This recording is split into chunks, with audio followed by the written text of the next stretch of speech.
나왔어요. 27번째 시간 세례에 대한 교리 얘기를 한번 해보겠습니다. 세례에 관련해서는 뭐 몇 가지 그런 이슈들, 누가 세례를 받을 수 있나, 누가 세례를 받아야 하는가, 그리고 세례는 어떠한 방식으로 시행이 되어야 되는가, 그리고 너무나 당연하게도 세례란 도대체 뭔가, 그런 것들. 그래서 세례라 함은 이제 성례라고, 거룩한 예식이라고 하죠. 거룩한 예식. 교회 안에서 지난 시간에 이제 교회가 올바른 지역교회, 그러니까 가시적 교회로서, 어서 오세요. 오늘은 제가 안 늦었죠? 오늘은 청년부 총회에서 지금 계속 기다렸거든요.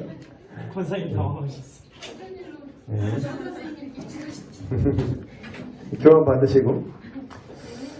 그래서 지난주에 얘기한 것처럼 교회가 제대로 교회라고 말할 수 있으려면 성례가 이제 집례가 되는 그런 곳이어야 한다 이렇게 얘기했는데, 거룩한 예식. 근데 성례라는 단어를 쓰면서 로마 카톨릭이랑 개신교가 성례라는 거를 보는 입장 차이가 있어요. 근데 용례는 비슷한데 그걸 어떻게 생각하느냐가 좀 다르거든요. 근데 로마 카톨릭이 성례를 보는 관점은 뭐냐면요, 이게 되게 중요한 건데, 그 예식 자체가 구원의 조건이 됩니다. 로마 카톨릭에서는. 그러니까 쉽게 말하면 우리식으로 하면 천주교를 다니잖아요. 그럼 천주교에 이제 출석을 하잖아요. 그러면은 천주교에서 구원받는 방법은 천주교에서 주는 그 미사 때마다 주는 그 밀떡 같은 거 있잖아요. 그 십자가 이렇게 도장 찍어 놓고. 그걸 영성체라고 그러죠, 거기서는. 그래서 그거를 그 의식에 참여해야만 구원을 받아요. 그래서 그런 이제 성례가 근데 그쪽에서는 7개가 있어요. 7성례라고. 그래서 그 진짜로 제대로 진성 카톨릭 교회는 결혼식도 7성례 중에 하나입니다. 그래서 결혼식을 그 카톨릭식으로 해야 돼요. 왜냐하면 그게 구원의 조건이기 때문에. 그 7성례, 그 중에 뭐 고해 성사도 있는데, 그런 거를 조건을 만족하지 않으면 딱 잘못했다는 연옥에 갈 수 있기 때문에, 그런 어떤 예식 자체가 상당한 구속력을 갖고 있습니다. 근데 이제 우리 개신교에서는 성례라는 표현을 쓰긴 써요. 그러나 로마 카톨릭이 인식하는 것처럼 그 예식 자체가 성스럽기 때문에 우리를 구원한다? 그렇게 생각하지 않기 때문에 성례라는 표현도 뭐 겸용해서 쓰긴 하지만 사실상 예식, 의식이라는 표현을 쓰죠. 그래서 개신교에서 세례의 의미는 뭐냐면 복음의 의미를 반복적으로 경험적으로 기념하기 위한 예식이다. 그래서 개신교는 성례, 예식, 의식이라는 단어를 다 혼용해서 똑같은 의미로 씁니다. 근데 항상 좀 어디 가나 좀 다양성이 있죠.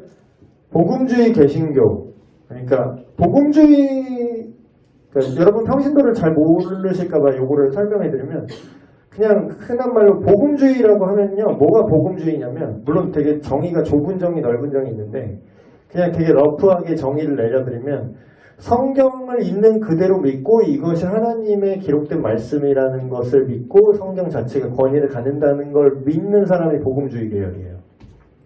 그리고 성경 자체의 권위를 100% 하나의 말씀이고, 이것이 인간 삶의 어떤 궁극적인 어떤 방침이다라고 생각하지 않는 계열, 그거를 소위 말하는 자유주의 계열이라고 합니다.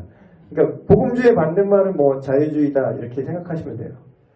그러니까 제대로 된, 제 표현은 제대로 된 개신교 안에서도 세례에 관한 입장 차이가 꽤 있습니다. 그러나 전에도 제가 말씀드렸지만 이 세례의 방식이라든가 이런 입장들의 차이가 있는데, 그 차이가 우리를 기독교인이 아니게 만드는 차이가 아니기 때문에 차이가 있긴 하지만 그 차이라는 것이 참된 그리스도인이냐 진짜 교회냐 요걸 가르는 차이는 되지 않아요.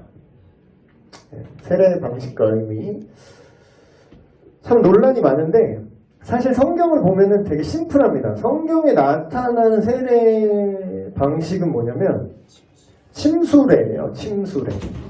침수례가 여러분은 익숙치 않으시죠? 저도 이제 장로교 배경으로 저도 교회를 다녔어가지고 침수례를 이제 저는 직접 본 적이 없어요. 직접 그 의식 자체를 본 적이 없어요. 근데 침수탕이 있고 이러고 여기서 하는구나 이런 걸 봤지만 여러분들도 그런 걸 잘 모르시죠? 근데 이제 침례교 배경으로 이제 신앙생활 하셨던 분들은 세례를 받을 때 어떻게 받냐면 물 안에 완전히 잠겼다가 나오는 방식의 세례입니다. 침수례.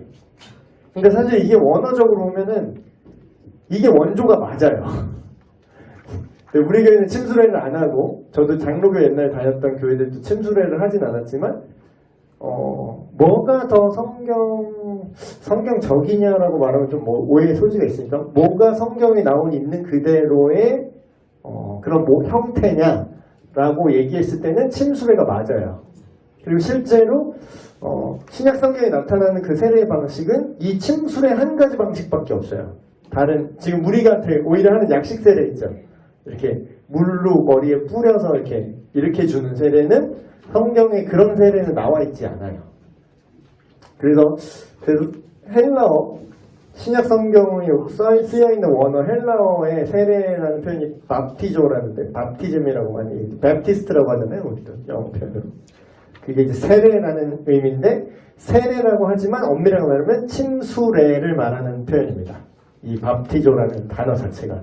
그래서 이 단어 자체가 물 안으로 뭔가를 거꾸러뜨리다 물 안으로 푹 담그다 이런 의미를 담고 있어요. 그래서 실제로 예수님께서도 세례를 받으실 때 물 밖으로 나오사 이런 표현이 있는 거 보면 예수님도 침수례의 양식으로 세례를 받으신 게 확실하고요. 네.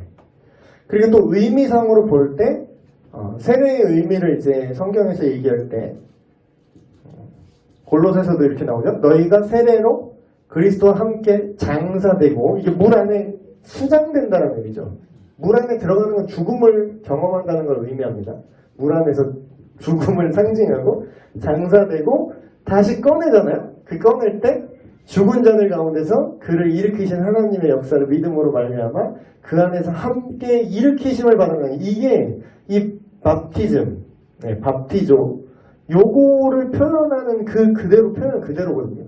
이게 성경에 나타난 세례의 원형은 확실합니다. 근데 이제 이것 때문에 우리는 사실 이런 거 우리는 둘 다 아무렇게나 해도 상관없다 이렇게 인정하고 넘어가니까 지금은 그렇게까지 이제 갈등이 심하지 않은데 사실 교회 역사를 좀 공부를 해보시면 이것 때문에 사람이 죽은 적도 있어요. 그러니까 침수례를 지지하는 파와 약식 세례를 지지하는 파 가운데 이제 살인까지 날 정도로 그래서 종교 전쟁이 좀 신교 구교만큼 싸우진 않았지만 그래도 그 제사례파라고 하죠. 그 초기 침례교인들 그 사람들을 그 장로교파 교인들이 좀 이제 종교재판 아닌 종교재판 이런 걸로 좀 잡아 죽이고 그랬던 적이 있습니다. 실제로. 그러니까 이건 좀 역사의 아픈 면인데 이게 신학도 그래서 발전해야 된다는 게 뭐냐면 이 발전한다는 게 이 본질을 우리가 새 걸로 없던 거를 새로 만들자는 게 아니라 여기 옛날부터 성경은 똑같은데 그거에 대한 해석이 너무 이제 편협하면 그렇게 싸울 수가 있었다라는 거죠. 그래서 이것 때문에 이제 사람이 죽기까지도 있었는데 그럼 이제 장로교 입장에서는 제가 장로교의 어떤 편을 하자면 장로교에서는 침수례가 아닌 약식 세례를 하잖아요. 실제로 우리도 이제 장로교 베이스라고 제가 말씀드렸죠. 우리 신학 자체는 장로교 저쪽 보수 쪽 장로교 약간 리버럴 장로교도 있어요. 근데 우리 쪽은 보수 쪽 장로교. 그러니까 우리 딱 교회 설명 딱 보면 여러분 한 번도 제대로 읽어보신 적이 없을 수도 있는데 우리 교회에 대한 설명 이렇게 보면은 우리 스스로 교회를 신앙 노선을 뭐라고 정의하냐면 우리 중앙성서교회나 성서성교회 신앙 노선을 뭐라고 정의하냐면 복음주의 아까 복음주의 먼저 제가 설명했죠. 복음주의 개혁신앙이라고 해요. 그러니까 개혁신앙이라 하면 개혁주의 그 장로교 초기 장로교 그 베이스로 한 종교개혁의 신앙이다. 그래서 그러니까 우리가 세례도 어떻게 해요? 장로교 스타일로 하는 거죠. 침수례로 하잖아요, 우리가. 그쵸? 근데 이제 장로교, 이게 배경이 근데 되게 다양해요. 왜 오리지널 세례는 침수례가 맞는데 언제부터 개신교 안에서 이 침수례도 하고 왜 이렇게 왔다 갔다 하냐. 그래서 배경이 그러니까 약식 세례를 별로 안 좋아하는 사람들이 막 이렇게 욕하려고 만들어낸 배경도 있는 것 같고, 실질적인 문제도 있는 것 같아요. 제가 양쪽 얘기를 다 해줄게요. 이게 초급파의 장점으로 제가 말씀드렸죠. 어느 한쪽 편을 드는 게 아니라 침수례와 약식세례 그 만들어진 배경. 침수례는 그냥 성경의 배경이니까 그냥 뭐 정통으로 그냥 이해하시면 되고, 약식세례는 그러면 이게 비성경적인 거냐? 어떻게 생각하면 뭐 그럴 수 있는데 꼭 그렇지만 않다는 걸 제가 설명을 해드릴게요. 장로교에서 침수례가 아닌 약식세례를 적용한 이유가 나름의 여러 가지 이론들이 있어요. 근데 제가 몇 개를 얘기하면, 장로교에서 약식세례는 그러니까 죽었다가 다시 사는 의미보다는 죄를 물로 씻어낸다라는 구약, 이것도 성경적인 근거가 있긴 해요. 그 모세 시대 때 보면은 그 죄를 용서할 때, 죄를 사할 때 그 우슬초로, 시편에 그런 말 나오죠. 시편에 우슬초로 나를 정결케 하여 주시옵소서, 이런 표현 나와요. 그게 뭐냐면 우슬초라는 파슬리 같은 거 있어요. 파슬리 같은 이런 식물이 있어요. 근데 거기에 물이 잘 묻어. 물을 잘 머금어요, 걔가. 그래서 파슬리 같은 게 사이사이에 물이 껴있잖아요. 그래서 거기다 물을 적셔서 그 우슬초를 머리에다가 탁 터는 거예요. 마치 뭐 같죠? 약식세례 같지 않아요? 그게 죄를 정결한 정결의식이 구약적인 배경이 있거든요. 이제 그걸로 약식세례의 기원을 얘기하는 분도 있고, 그러나 좀 더, 근데 뭐 대표적인 이론이 그런 것도 하나 있어요. 로마 시대 때 이제 기독교가 핍박을 받다가 국교가 되잖아요. 국교가 되는데 그때 어떤 로마의 장군이 회심을 한 거예요.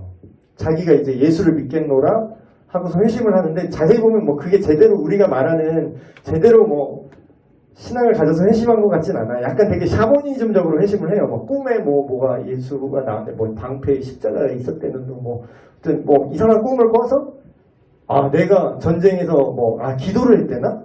내가 이번에 큰 전투가 있는데 여기서 나를 살려주고 우리가 승리하시면 내가 예수를 그리스도를 내가 믿겠습니다 하고 했는데, 꿈에 십자가 달린 방패가 나와서, 그래서 자기네 부대원들한테 다 방패에 십자가를 그려서 출전을 했더니 그 전쟁 이긴 거야.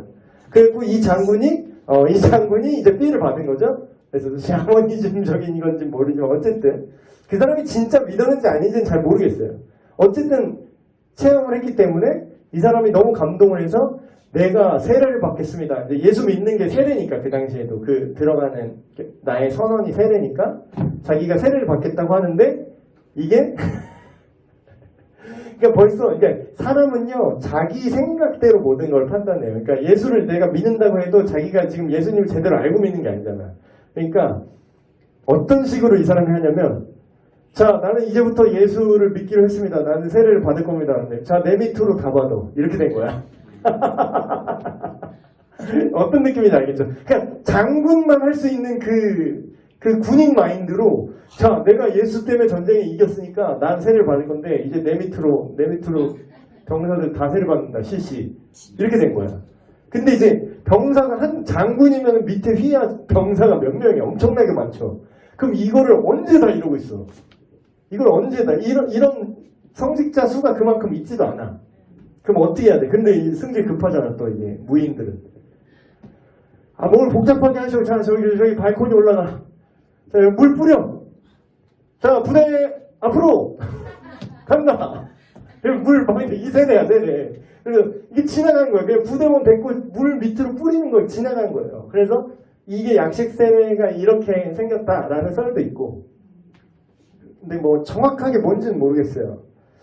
근데 실제로 이 약식 세례의 효용이라고 할까? 약식 세례를 해도 왜 이게 우리 막 되게 이런 거 좋아하잖아요. 믿음 좋은 사람 있어. 정통대로 해야지. 성경 말씀대로 해야지 막 이거 되게 집착하잖아요. 믿음이 좋을수록. 근데 왜 약식 세례가 살아남았을까 생각해 본 적 없으세요? 왜 우리도 그러면은 교회 헌법 바꿔서 막 침수래, 원리 침수래, 성경으로 돌아갑시다. 우리 성서 선교인데 성서의 본이라는 성서의 침수래인데 어떻게 약식 세례를 해요? 또 이런 거. 그런 사람 왜 없을까? 왜 그게 의미가 없을까요? 아까도 말했지만 개신교에서는 이 세례를 어떻게 하든 이 의식 자체가 구원을 주는 게 아니라 그랬죠. 이거는 상징이고 의미를 전달하고 반복하는 것에 의미가 있고 기억하게 하는 것에 의미가 있고 기념하는 것에 의미가 있기 때문에 그 형태가 정확히 무엇인지에 대한 그렇게 중요하지 않다라고 생각하는 게 기본적으로 있어요. 두 번째 이유는 물이 없는 데는 어떻게 할 거야? 여러분 그거 아세요? 선교적인 상황을 딱 봤을 때 선교의 맥락을 볼 때 이제 여러분 PSP 훈련 받은 분들 많으신데 거기서 보면은 여러분 제대로 기억하시나 지금 테스트 좀 해볼게요. 거기서 선교 용어 중에 상황화라는 게 있습니다. 상황화. 상황화가 뭐냐면 예를 들어서 정말 단적인 예를 들게요. 어느 진짜 아열대 지방에 선교를 갔어. 근데 거기서 성경을 이렇게 읽어주는 거예요. 근데 흰 눈과 같이 네 죄가 씻길 거다 그러면은 눈을 본 적이 없어요. 그 사람들은. 그리고 저기 어느 지방 어느 부족한테 가서 이 성경을 이제 선교를 하는 거야. 그럼 성경에 대해서 이렇게 설명해줘야 예수님은 하나님의 어린 양이십니다. 그러면 몰라. 거긴 양이 없는 지역이야. 양을 한 번도 본 적이 없어 사람들이. 그럼 어떻게 할 거야? 그럼 닥치고 그냥 양이란 게 있어. 그냥 그런 게 있어 이 자식들아. 이러면 이게 선교가 돼요 안 돼요? 안 되죠. 이미 상황화가 안 되는 거죠. 그럼 컨버팅을 해야 돼. 그게 상황화야. 그러니까 본질은 유지하되 그걸 이 사람들이 알아들을 수 있는 방법으로 컨버팅하는 거. 근데 그러면 어떻게 해요? 눈이 없는 데는 거기 무슨 하얀 열매가 나. 예를 들어서 그러면 너의 죄를 이 열매같이 씻겨주실 거다. 이게 상황화야. 그리고 그 지역에 양이 없어. 양을 한 번도 본 적이 없어. 그런데 거기는 돼지가 있어. 그래서 하나님의 어린 돼지다. 이해를 해. 그 지방 사람들. 아 그렇구나. 하나님의 어린 돼지시구나. 근데 이게 우리가 볼 때는 돼지는 되게 신성모독이잖아 또. 그럼 이건 상황화를 또 해야 돼. 그러면 예수께서 돼지떼에게 귀신이 들어가게 하셨다 그러면 또 얘네들 혼란스럽잖아. 그러니까 상황화는 되게 신중하게 해야 됩니다. 근데 이 상황화의 맥락 속에서 세례를 줘야 돼 이제. 세례를 줘야 돼. 여기 사막이야. 사막 지역이야. 여기 물이 되게 귀한 지역도 있잖아요. 뭐 섬이라든가. 바닷물이 들어오면 되나? 그러면? 섬은 좀 그렇고 뭐 고산지대라든가 복음이 온 세계 열방으로 전파되어 있는데 복음이 전해지는 곳마다 세례를 주라고 예수님이 하셨는데 우리는 세례를 주긴 줘야 되는데 물이 없는 데는 어떻게 할 거야? 그럼 물 있는 데까지 막 몇 달 며칠씩 걸쳐서 이제 따라오라고 하면 그 사람이 예수 믿겠어요? 그럼 어떻게 해야 돼요? 약식 세례가 있는 거죠. 그러니까 이제 약식 세례, 그러니까 장로교단이든 저는 어느 편을 드는 게 아니라 장로교파가 약식 세례를 주는 게 비성경적이라고 욕할 게 없어요, 사실. 왜냐면 상황화의 산물이고 그게 그냥 전통으로 내려왔을 뿐. 근데 이제 그건 교회의 선택이죠. 이게 뭐가 하나가 맞고 하나가 틀렸다라는 흑백 논리로 가기에는 이거는 너무 좀 어리석은 것 같아요. 그래서 중요한 거는 세례 의식 자체를 어떻게 할 것이냐. 그게 중요한 게 아니라 복음을 믿고 예수 그리스도를 따르기로 하는 확실한 신앙 고백을 하는 사람, 그 신앙 고백 자체가 중요한 거다. 세례 방식보다. 그래서 예를 들면 세례 의식이 정말 중요하다면 세례 안 받으면 다 지옥 갔어야 되잖아. 근데 그런 것도 아니잖아요. 물론 그렇다고 나는 예수 믿지만 세례는 안 받을게요, 목사님. 그건 또 말이 안 되지. 그래서 그런 건 이따가 설명해 드릴게요. 자, 두 번째, B. 세례는 그럼 누가 받는가? 세례의 대상. 이거는 되게 명확해요. 요건 좀 타협하면 안 될 것 같아. 세례의 대상은 오직 믿을 만한 신앙 고백을 한 사람. 결국 이제 본인이 회심을 해서 회개를 하고 예수 그리스도를 전인격적으로 삶의 주인으로 믿고 따르기로 결단한 자. 결단만 한 게 아니라 진짜 믿어진 자. 실제로 그리스도인으로서의 삶을 시작한 자만 세례를 받는 것이 성경적으로 건전하고 그것이 옳은 겁니다. 성경은 안 믿는 사람한테 세례를 주는 장면이 한 번도 나오지 않아요. 안 믿는데 뭐 그냥 아유 이 정도 짬 되셨으면 그냥 받으세요. 뭐 이런 거 없어요. 그런 거 없어요. 어디서 이거 이상한 거 되게 많이 해가지고 되게 사람들을 실족하게 하잖아요. 그러니까 우리가 교회에 안 믿는 사람이 오는 거는 뭐 환영할 만한 일이긴 합니다. 그러나 그 사람을 교회 일원으로 받아들이는 건 되게 신중하게 해야 돼요. 이건 정말 아다르고 어다른 겁니다. 교회에 들어와서 복음을 들을 수 있게 하고 세가족반, 그러려고 이게 세가족반이 게이트로서 있는 거잖아요. 거기서 이제 복음을 하나의 말씀을 배우고 들을 기회를 주는 거는 너무나 장려할 만한 일이지만 그 사람이 믿지 않는데 아직 회심한 적이 없는데 교회의 일원으로서 행동을 하면 그건 엄청난 위기를 가져와요. 그러다 아까 청년부 총회 오늘 총회했지만 뭐 세례 안 받았는데 투표권을 주면 어떡해. 이상한 사람 지들끼리 막 우를 몰라갖고 막 후보자 올리고 뭐 그냥 세례 안 받았는데 뭐 신천지 뭐 당선 2020년 청년부회장 신천지 뭐 이렇게 하면 그러면 뭐 그냥 교회 박살나는 거잖아. 그러니까 세례는 아무나 주면 안 되는 거예요. 세례는 진짜 믿는 사람한테만 줘야 되는 거예요.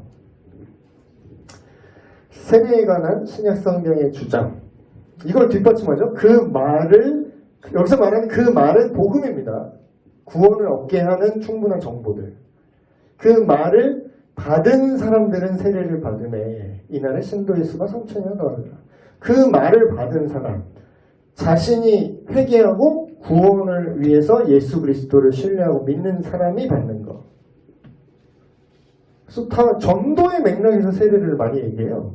빌립이 하나님의 나라와 및 예수 그리스도의 이름에 관하여 전도를 했는데 그것을 그들이 믿고 세례를 받았더라.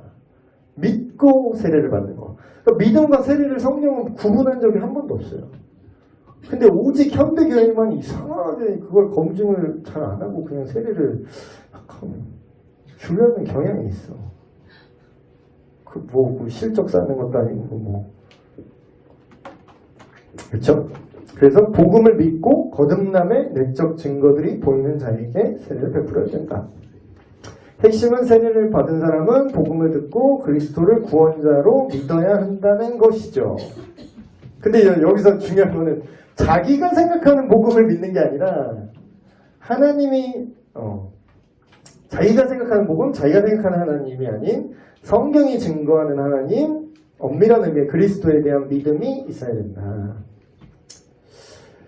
세례의 의미는 뭐냐면 그리스도인이 되는 거는 세례가 엄밀하게 말하면 그리스도인이 되는 건 믿으면 그리스도인이에요.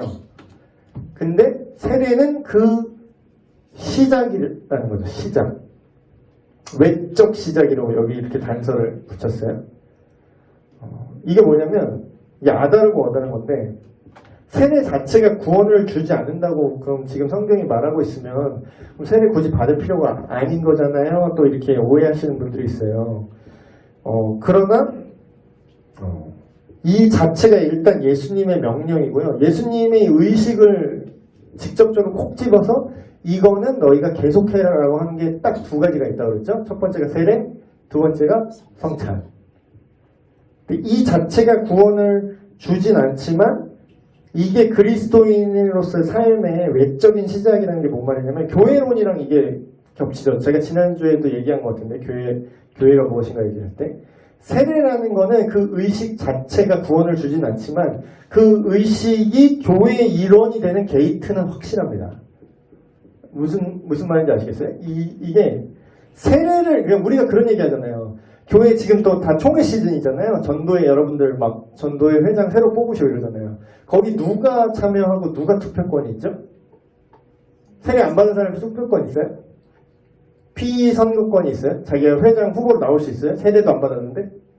심지어는 하다못해 성가대도 세례 안 받으면 못해요. 교회 성가대 자격조건은 세례교인입니다. 재직회 들어가려면 그러니까 교회의 일을 논의하는데 세례도 안 받았는데 너는 교회의 일원이 아니야. 그러니까 죄송하지만 우리가 일부러 당신을 미워하는 게 아니라 당신은 아직 교회가 된 적이 없는 사람이에요. 그래서 세례는 그리스도인이 되는 거는 믿음으로 그리스도인이 되지만 그럼 믿는 자는 어떻게 해야 된다고요? 세례를 받아야 되는 거예요. 그래야 내가 그리스도인으로서 교회로서 내가 살아가겠습니다라고 외적인 삶이 시작되는 거죠. 그래서 세례는 중요합니다. 그런 의미에서. 근데 이제 좀 문제가 그럼 유아 세례는 뭐냐? 애기가 뭐 자기가 믿음을 고백하는지 지금 정신 못 차리고 제가 지금 뭐 지가 뭔 말을 하는지 모르고 우리 희망이 지금 그러고 있는데 내가 유아세례 받긴 받았어요. 그 사진 봤는데 되게 웃기더라고. 유아세례 받으면 이제 부모가 이제 저희 아내가 이제 아기를 이렇게 무릎에 올려놓고 이제 목사님이 이게 아기 머리에 이제 안수하고 이제 세례하잖아요. 근데 희망이 안수할 때 찍은 사진 봤는데 조그만 애가 눈도 안 감고 목사님이 이렇게 손을 올렸는데 아주 띠꺼운 표정으로 이러고 있어. 근데 난 그게 너무 웃긴 거야. 이러고 사진을 찍었다고? 딱 봐도 믿음이 있는 표정은 아니에요. 이 사람이 왜 내 머리에 손을 얹지? 약간 이런. 그러니까 세례를 받았으나 유아 세례라고 치고 받았으나 자기가 뭘 믿는지 얘가 알아요 몰라요. 그냥 몰라. 사진만 딱 봐도 얘는 몰라 지금. 그쵸? 근데 이제 그러면 참된 세례의 의미는 아까 말했잖아요. 누가 세례를 받을 수 있냐 얘기할 때 성경적으로는 믿는 자만 세례를 받았다고. 유아 세례의 근거는 성경에 없습니다. 근데 뭐 있다고 주장하는 사람이 있어요. 그거는 뒤에 이제 설명하겠지만. 그럼 유아 세례는 도대체 뭐야? 이렇게 했을 때 로마 카톨릭은 이런 관점을 갖고 있어요. 천주교죠. 의식으로 하면. 로마 카톨릭은 영유아에게도 세례를 베풀어야 한다고 생각해요. 왜 그러겠어요? 아까 카톨릭은 그 세례 의식 자체가 구원을 준다고 믿죠. 그렇기 때문에 영유아도 지가 믿든 말든 의식이 얘를 구원할 수 있다고 보는 거예요. 그러니까 유아 세례가 사실 로마 카톨릭적인 거죠. 되게. 그래서 아기의 영세 뭐 이렇게 얘기하는데 그래서 그러니까 믿음을 고백할 수 없을지라도 그 의식 자체 유식한 말로 하면 이게 사효론이라고 하는데 어떤 이 사역 자체가 구원에 효과를 준다라고 그래서 근데 이제 종교개혁의 정신은 우리가 어떠한 성례이든 간에 어떤 행위가 우리의 구원에 기여하는 게 아니다 라고 우리는 그렇게 믿잖아요. 그래서 세례 의식 자체를 구원의 필수 요소로 보는 거. 그래서 약간 그거는 할례랑도 비슷해요. 세례랑 할례가 되게 비슷해요. 할례도 어렸을 때 못 모를 때 그냥 하잖아요. 거기 유대인들도 난지 8일 만에 할례 의식을 하는데. 그래서 그게 하나님의 걔네들도 할례도 구약시대의 할례도요. 이게 개인이 믿음이 있고 없고는 중요하지 않았어요. 그냥 그걸 받았느냐 안 받았느냐를 그 하나님의 언약의 표지로서 생각했기 때문에 약간 로마 카톨릭의 관점이랑 어떤 면에서 되게 비슷한 것 같아요. 근데 일단은 이거를 인정을 하고 있지는 않죠. 성경에. 왜냐하면 할례라는 것 자체도 구약에 와서 그게 구원의 조건이라고 인정을 안 하죠. 신약에 와서. 할례를 받아야 심지어는 예수를 믿어도 할례도 받아야 된다라고 주장했던 유대계 그리스도인들이 있었는데 그거를 사도들이 그건 옳지 않다라고 비판을 했었죠. 그래서